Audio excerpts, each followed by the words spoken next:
I wanted to share a little bit about what we think about healthy living choices, and I wanted to use one of my very good friends who's a rat.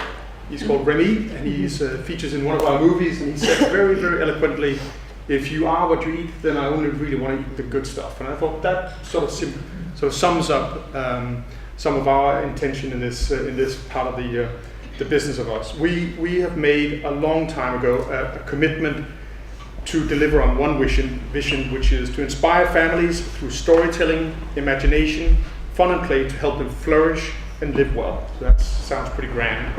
We started back in 2006 by setting brand new policies for our company, where essentially we wiped out a lot of those legacy businesses. And I'm sad to say our relationship with McDonald's ended back in 2006, and we haven't picked it up since then. But we set out to clean off a lot of the businesses that use not healthy and nutritious food with our brand on it.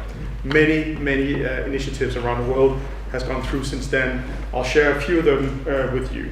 But what we do is we engage, not this computer apparently, we engage families and kids with imagination, and we create emotions.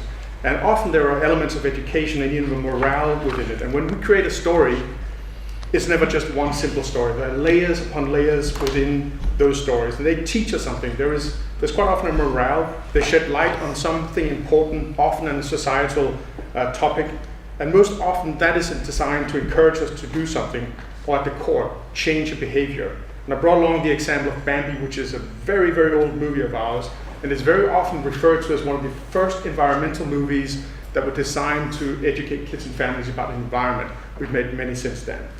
We also create a great number of TV shows, and I'm not going to show this slide because that clearly doesn't work. But what we do is we try to throw pixie dust and magic and excellent storytelling at issues that are difficult, complex, or simply very, very boring. We can engage imaginations of people and kids and emotions in a profoundly positive way, and that's what we do. And by adding some great emotional component, something that is maybe educational, in some sense, we know that in terms of healthy living choices, we can, with our tools, make what is good for you, fun for you. And that has a profound impact on children, some of the people that we are trying to influence in the future. We produce lots of movies, TV shows, and much stuff, and I was going to show you one of those, but technology is not going to help me out today. But I'll show you something else. We are one of the largest licensors of intellectual property in the world. We do something which is called custom publishing. It's a very small business, and I brought along a couple of examples, and you can see it on the screen. But what we did here was a partnership with a big publishing house called Egmont in Denmark and the state hospital, Rigshospitalet. And they wanted very much at Rigshospitalet to teach kids that the importance of washing their hands when they were in the hospital. So they turned to us and said, can you help us make that fun? So we printed up 50,000 copies of the Donald Duck magazine, and those that are from this region will know how important a piece of culture that is for the Danes. And that was distributed everywhere, and kids were picking up on the fact that they needed to wash their hands once they left a room or went into a room. It was very well received. We also do stuff on environment and, of course, food and healthy choices. So it's just a way of exemplifying how fun and storytelling can actually change your behavior. It sounds pretty simple. It takes a bit of doing. Another example that is very recent is with one of our partners, Arla. I'm sure you're familiar with this fantastic dairy company. They're an absolute world leader and are fantastic at nutritional expertise, and we are not. Disney is absolutely not in that ball game. But Arla wanted to create something for parents where it make it easier for them to pick healthy everyday choices for their kids.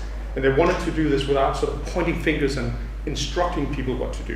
And they wanted a range of products, and they've made some fantastic products that could compete with non-healthy items that often kids are consuming during the afternoons after a long school day.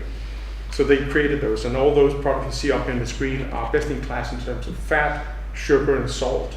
And so they're the absolute lowest in all those categories. And they wanted something that could make it fun for the kids and that parents could recognize. So they used our classic characters, our heritage, Donald Duck and Mickey Mouse characters to do that.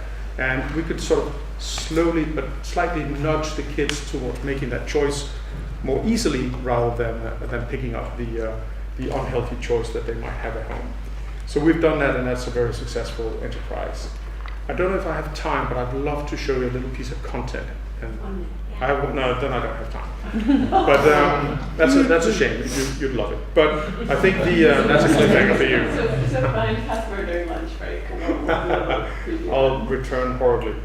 I think the recap here is that we as a company have made the commitment to make our characters, our stories, our intellectual property available to partnerships throughout the world, where the joint ambition is to promote a healthy living choice. We do it because it's the right thing to do for a global company like Disney. It's also a plain business sense. It's important for families and society, and of course we need to play a role in that. It's of course also going to strengthen our brand, our position, and ultimately that's good for our business. We believe fervently that making what is good for you, fun for you, is a sustainable way of changing the minds and behaviors of kids and parents, and not just now, but also in the future with the smart storytelling. So thank you very much for that.